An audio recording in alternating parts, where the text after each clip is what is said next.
Welcome to this tutorial on how to use the AI photo editor.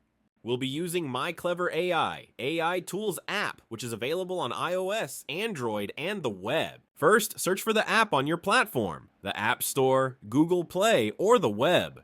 Then download and open it. The app offers many tools. In this case, we want to select AI Photo Editor. Next, just upload an image and type the desired changes. Now wait for the edited image. It will appear below. You can tap it to preview, and if you like it, save it to your gallery. This is a very simple editor, no need for anything complex. Ideal even for beginners and non-technical users. Now let's try another edit. This time we'll create a new picture on a sunny beach. We repeat the process and wait to see the result. It creates a new picture with the same person on a beach. The great part is that if you repeat the same edit twice, you can get different results, as we'll demonstrate now. Again, we type the same prompt and see the result.